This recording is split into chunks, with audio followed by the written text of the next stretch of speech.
একদা হজরত আলী রাদিয়াল্লাহু তাআলা আনহু মসজিদ থেকে ফজরের নামাজ পড়ে ঘরে এসে দেখলেন মা ফাতেমা জ্বরে কাঁপছে। তখন হজরত আলী রাদিয়াল্লাহু তাআলা আনহু মা ফাতেমাকে বললেন, ও ফাতেমা, তোমার কি শরীর খারাপ লাগছে? তখন ফাতেমা বললেন, আলী, আমার শরীরটা আজকে বেশি খারাপ লাগছে। আলী, আমি আজকে এমন একটা স্বপ্ন দেখেছি যে স্বপ্ন দেখার পর আমার আর কিছুই ভালো লাগছে না। অতঃপর হজরত আলী রাদিয়াল্লাহু তাআলা আনহু ফাতেমার কাছে স্বপ্নের ব্যাপারে জানতে চাইলেন।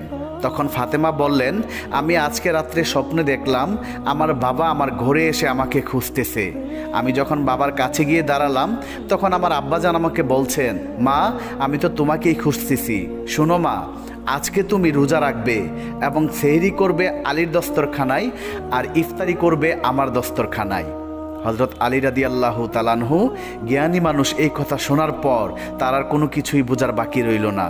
আলী বুঝতে পারলেন ফাতেমা রাদিয়াল্লাহু তাআলা আনহু আজকেই হয়তো দুনিয়া ছেড়ে চলে যাবেন। তারপর হজরত আলী ফাতেমার পাশে বসে কান্না করতে লাগলেন। কিছুক্ষণ পর হজরত হাসান হুসাইন ঘরের মধ্যে এসে দেখলেন তার বাবা মা কান্না করছে। তখন হাসান হুসাইন মা ফাতেমাকে বললেন, আম্মা জান, আপনারা কেন কান্না করতেছেন?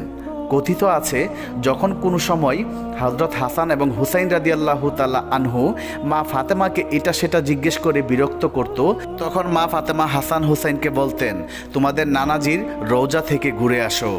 আজকেও মা ফাতেমা হাসান হুসাইনকে বললেন, বাবারা, তোমাদের নানাজির রওজা থেকে ঘুরে আসো। মায়ের মুখে এমন কথা শুনে হজরত হাসান এবং হুসাইন রাদিয়াল্লাহু তাআলা আনহু আমার নবীজির রওজার কাছে চলে যান।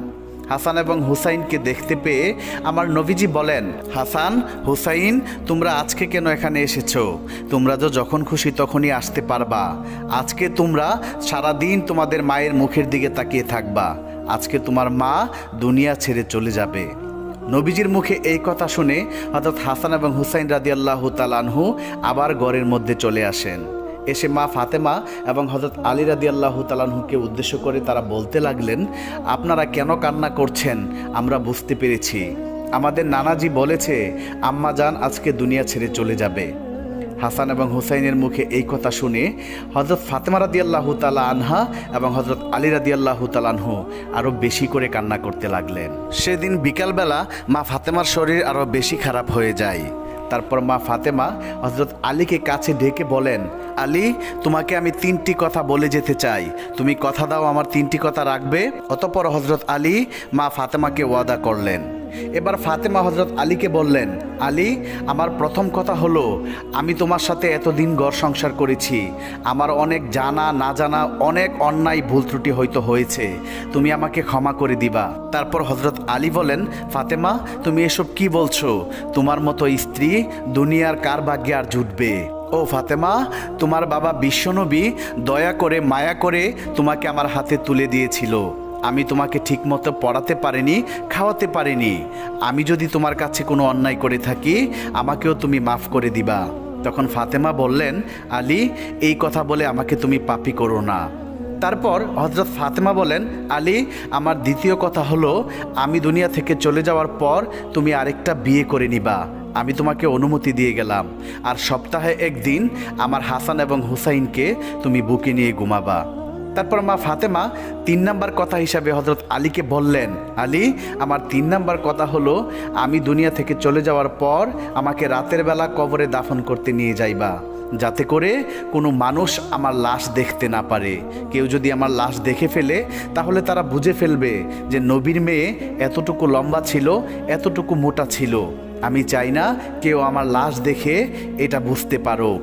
অতঃপর কিছুক্ষণ পর মা ফাতেমা দুনিয়া থেকে বিদায় হয়ে গেলেন। হযরত আলী কাঁদছে, হাসান হুসাইন কাঁদছে। কিছুক্ষণ পর হযরত আলী চিন্তা করতে লাগলেন, খাটের 4 পায়ে 4 জন লোক, হাসান হুসাইন এবং হযরত আলীকে নিয়ে তারা 3 জন, আরেকজন লোক কোথায় পাবে? অতঃপরের কিছুক্ষণ পর নবীর সাহাবী আবু যর গিফারি হযরত আলীর ঘরে প্রবেশ করলেন। তারপর আবু যর গিফারি খাটের অন্য একটি পায়ায় ধরে তারা 4 জন মিলে মা ফাতেমাকে কবরের দেশে নিয়ে আসলেন। কবরে আসার পর হযরত আলী নবীর সাহাবী আবু যর গিফারিকে লক্ষ্য করে বললেন, ও আবু যর, তুমি কি করে জানলে আজকে ফাতেমা দুনিয়া থেকে বিদায় হয়ে গিয়েছে?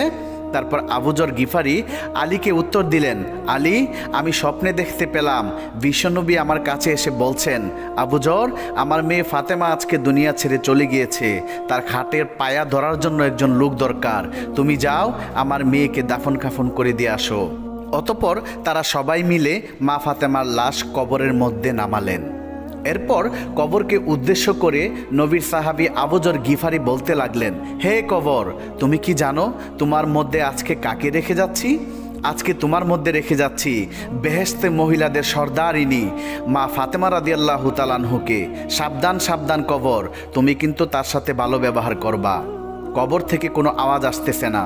তারপর আবু যর গিফারি আবার বলেন, হে কবর, তোমার মধ্যে আজকে এমন ব্যক্তিকে রেখে যাচ্ছি যিনি হলেন শেরে খুদা হযরত আলী রাদিয়াল্লাহু তাআলা আনহুর স্ত্রী।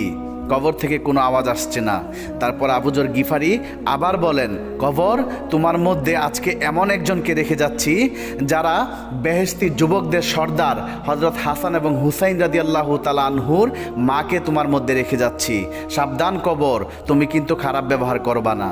তারপরও কবর থেকে কোনো আওয়াজ আসছে না। এবার হযরত আবু যর গিফারি রাদিয়াল্লাহু তাআলা আনহু কবরকে আবার বলেন, কবর, তোমার মধ্যে আজকে এমন একজন ব্যক্তিকে রেখে যাচ্ছি যাকে সৃষ্টি না করলে দুনিয়া সৃষ্টি হইতো না। সর্দারে দোয়ালম নবী মুহাম্মদুর রাসূলুল্লাহ সাল্লাল্লাহু আলাইহি সাল্লামের কলিজার টুকরা মেয়ে ফাতেমাকে তোমার কাছে রেখে যাচ্ছি। সাবধান কবর, তুমি কিন্তু অবশ্যই তার সাথে ভালো ব্যবহার করবা। এবার আমার আল্লাহ রাব্বুল আলামিন কবরের জবান খুলে দিলেন। কবর হযরত আবু যর গিফারি রাদিয়াল্লাহু তাআলা আনহুকে উদ্দেশ্য করে বলতে লাগলেন, হে আবু যর, আমি হলাম কবর। আমি এখানে কোনো বংশ পরিচয় দেখি না। কে কোথায় থেকে এসেছে সেটা দেখার সময় আমার নেই।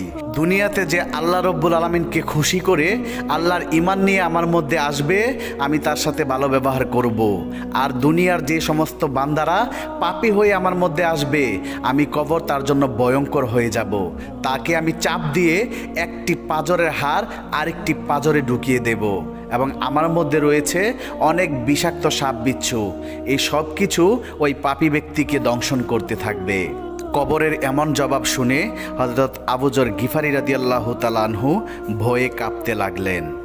প্রিয় বন্ধুরা, নবীর মেয়ে ফাতেমা রাদিয়াল্লাহু তাআলা আনহা এবং বেহেশত মহিলাদের সর্দারিনী যিনি হবেন, তার বেলায় যদি কবর এই কথা বলে, তাহলে আমার আর আপনার অবস্থা কি হতে পারে একবার চিন্তা করে দেখুন। আল্লাহ রব্বুল আলামিন আমাদের সবাইকে আল্লাহর দ্বীনি পথে চলে আল্লাহকে খুশি করে কবর দেশে যাওয়ার তৌফিক দান করুক।